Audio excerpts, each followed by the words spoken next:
So yan guys, welcome back to my YouTube channel.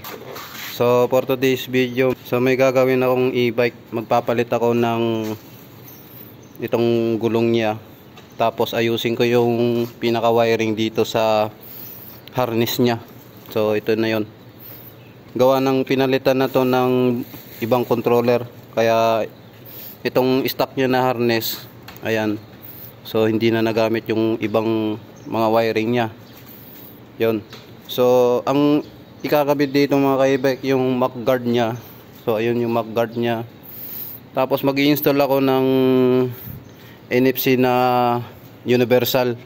So dito siya. So dito ko siya ilalagay mga ka-e-bike. Dahil dito maliit lang yung pinaka ano niya sa harapan, yung flarings niya dito. So dito ko siya ilalagay. Yung parang ganun din siya sa isang e-bike na ginawa ko. So ito siya. Ayan. Ayun yung NFC niya mga ka-e-bike. Yung sa NFC na switch, yung sensor. So yan. Dito naman magkakabit ako ng voltmeter niya. Tapos breaker. Yan, papalitan ng breaker din to mga ka-e-bike. Yan. So aayusin lang tong pinaka dito sa likuran niya, yung mga wiring. Yan, ito yung pinaka ano nyo, alarm niya. Yan. So ito pala mga ka-e-bike, ito tatanggalin ko pala to. Itong gulong niya tatanggalin dahil pupunta siya ng vulcanizing, magpapalit ng bagong Maxxis na gulong 120. Yan, 120 by 70 size 12. So papalitan niya na to. So gusto ko sa na may-ari nito yung medyo malaki yung gulong sa likuran niya. Yun. Ayan siya. Kaya babaklasin ko to. Ayan. So ganun lang mga ka-e-bike ang gagawin ko. Ngayon share ko mamaya sa inyo kung paano ko ayusin to lahat. Tapos pag install ng voltmeter niya, breaker, tapos yung NFC niya. So yun lang yung ikakabit. Pati yung mach guard niya. Yun, nandun yung mach guard niya. Okay. Babaklasin na natin to. So baklasin muna namin to mga ka-e-bike, yung hub niya.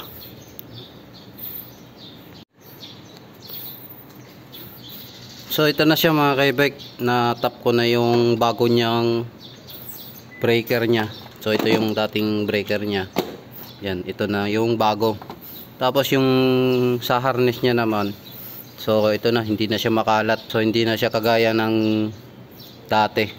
Yan, inayos ko na yung mga wiring niya. So yung mga sobra niyang wire dito sa harness, nilagyan ko siya ng electrical tape. Yan. Tapos dito sa mismong controller niya, so ito yung controller niya, Kiko. So yan, inayos ko na rin yan. Yan, okay na siya dito mga ka-e-bike. Nahantay ko na lang yung ano niya, yung hub niya, dahil pinalitan ng bagong gulong. Okay. So dito naman mga ka-e-bike, yan. So ininstall lang ko siya ng NFC. So ito yung card niya. Tapos ito yung pinaka controller niya. Yan. So tinap ko na yan dito mga ka-e-bike sa ano niya, sa harness niya dito sa harap. Yan. Kung ano yung dating vlog ko rin pag install ko ng NFC, so same lang siya mga ka-e-bike, wala naman nagbago doon. So dito ko siya tinap sa pinaka ano niya, panel board niya, yung socket na to. Tapos yung isang kulay red naman, so ito naman siya. Ayan. Itong kulay red na to yung maliit. So galing sa NFC yan. Papunta ng ignition switch niya. Okay. So ngayon mga ka-e-bike, try natin yung NFC na in-install ko na. So ito na siya. Tapos ito yung card niya. So try natin kung mag-on ba yung pinaka panel board niya. Okay. So hindi ko siya matothrottle mga ka-e-bike dahil wala siyang hub. Yan. So tingnan lang natin kung magiging accurate ba yung NFC dito. So wag na natin gamitan ng susi niya. So ito na yung NFC. So ito yung card niya mga ka-e-bike. So itap lang natin yan dito. Yan. So yan. Gumagana na siya. Okay. Tapos placer natin, try natin yung placer. Yun. Gumagana yung placer niya. So patay naman natin siya. So yun. So okay na siya mga ka-e-bike. So magpapalit pala din ako ng ito niya, yung placer niya dito sa harap. So dalawa yan, nandun yung isa sa kabila. Tapos yung voltmeter pala, ayan, magtatap din na rin ako ng voltmeter. So ang pagtap ko niyan ng voltmeter mga ka-e-bike, so dito ko siya ilalagay din, dito sa socket na to. Itong negative positive nya dito, yan, dito ko siya ilalagay. So hindi ko siya irerekta doon sa isa, doon sa may ignition nya. So dito ko na lang siya itatap para umabot yung wire nitong voltmeter na to. Okay, so yung voltmeter na to is yan, 110 to 150 volts siya, kulay green. So yan, itatap ko pa pala to mga ka-e-bike. Okay, so yan na guys, na-tap ko na yung bagong voltmeter nya. So ito na yung voltmeter nya. Yan, dito ko lang siya tinaptin sa mismong socket ng papunta ng panel board nya. Yan, so ito siya, negative positive lang to. Tapos yung bagong placer nya, so ito na rin, na-install ko na itong placer na bago nya. Ito yung stock. Yan, so ito yung isa nya. Kukunti na lang na LED yung gumagana dyan. Tapos ang ginawa ko na dito mga ka-e-bike, in-install ko na to, tapos tinap ko na rin dito sa mismong harness nya. So ito siya. Tapos ito. So ito. Yan. So kung mapapansin nyo mga ka-e-bike, itong wire na to, tatlo sa isang placer. So itong green na to, tapos yung red, parehong positive yan. Tapos ito yung negative nya. So itong green dito yan, itong ilaw nya, tapos yung red dito. Yan, pinagsama ko lang yung red saka green para umilaw din yung ilaw nya dito. So ngayon try natin siya mga ka-e-bike para makita nyo. So itap lang natin itong NFC. Yan. So ito na yung voltmeter nya. Tapos gumana na yung panel board. So subukan natin yung sa placer. Ito, try natin. So yan. So ito yung sinasabi ko mga ka-e-bike, yung isang wire na kulay green. Ito naman yung kulay red na wire. Tapos yung isang negative. Kaya tatlong wire yon. Yung green tapos yung red pinagsama ko. So ito siya. Ayan, pinagsama ko yung red saka green para umilaw din yung nasa likod ng placer natin. So subukan naman natin dito sa kabila. Yun. So ganun din siya. So umiilaw din. Ayan. Okay, so okay na to mga ka-e-bike. Tapos yung voltmeter nya okay na rin. Yan, okay na rin yung voltmeter nya. Yung NFC nya, yan, okay na. Tapos yung bagong breaker nya, yan, okay na rin yung bagong breaker nya. Tapos yung wiring, yan. So inayos ko na yung wiring nya. So ito, lalagyan ko na lang siya ng electrical tape. Mamaya aayusin ko din to bago ko mailagay yung phase wire nya dito sa controller. Okay, so yan, okay na siya lahat. Yung side mirror nya bago na rin. Ito yung side mirror nya, bago na. So yun lang yung ginawa ko dito sa e-bike nya. Yan, yung wiring nya dito sa mismong harness. Kasi yung wiring nito mga ka-e-bike stock to, tapos nagpalit lang ng controller. Kaya medyo magulo yung itong harness nya. Pero okay na rin siya, inayos ko na. Tapos nagpa-install siya ng voltmeter, itong placer nya, tapos itong NFC nya na D-card. Yan, yung universal. Okay, so ito na lang yung ikakabit pagka dumating na yung tawag dito, yung hub nya. So pag dumating na yung hub nya, yun, kakabit ko yung mock guard niya dito. Yan. So dito tapos na ako, ibabalik ko na yung pinaka flarings niya. So ito. Tapos yung headlight niya. Yan. Okay na siya mga ka-e-bike. So papatayin muna natin siya. Yan. So ibabalik ko muna yung nandun sa harap niya mga ka-e-bike.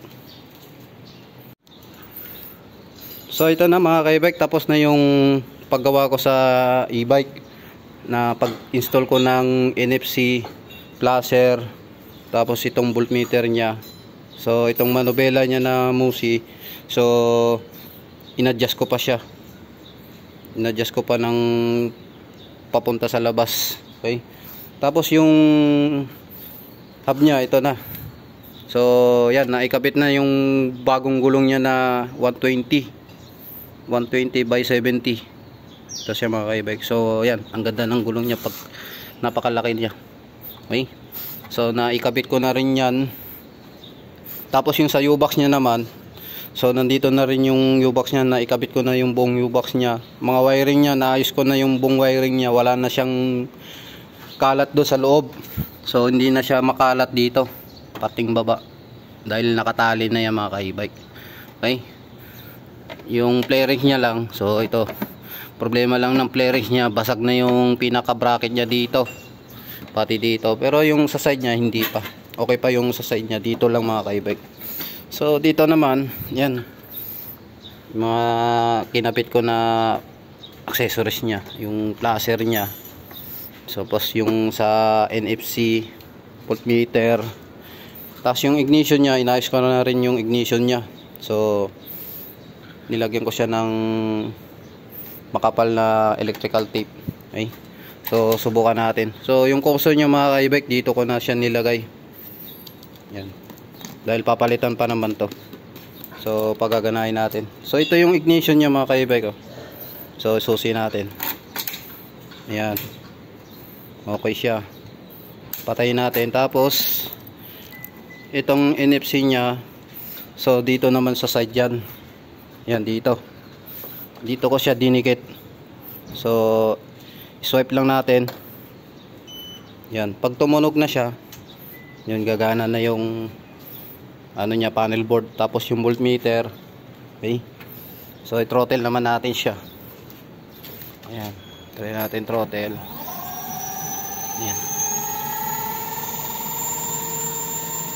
So itong speed niya, hindi siya accurate doon sa controller niya. Dahil nagpalit na rin yung dating may-ari nito ng bagong controller. So iba na yung controller nito, hindi na yung stock. Okay?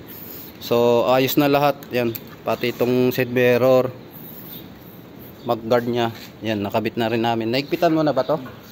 So okay na yung mag guard niya. Yan. Okay na, pantay na yan. Yan. Pantay na, gitna-gitna na yan. Tapos yung brembo niya, naikabit ko na rin. So wala na, okay na, tapos na yung e-bike niya. So ito yung side stand niya to. So nilagyan din ng bagong side stand. Ito siya. Wala ba tornilyo to mga pre? Wala. Wala siyang tornilyo. Yan. Saan? Ah, dito sa dulo. Okay na. So bago na rin to mga ka-e-bike. Yan. Tapos na rin yung pag-align ko ng ano niya, phase wire niya dito. So dito ko na nilagay yung phase wire niya sa labas. Kasi pagka once na ipapasok ko sa loob, ang inaano ko doon, baka tumama doon sa pinaka dito niya, sa side niya. Okay? So wala na siya. Okay na, tapos na. Laser natin pala. Yan. Gumagana. Ayos. Yung headlight. Yan. Tapos yung high and low. Yung high niya okay. Yan. So dito naman, yun, gumagana yung placer niya. Okay. Kusina. Yun, okay na. So yan na, okay na mga ka-e-bike. So subukan na siya ng may-ari kung ano pa yung magiging problema nito. Pero okay na to, lahat tapos na.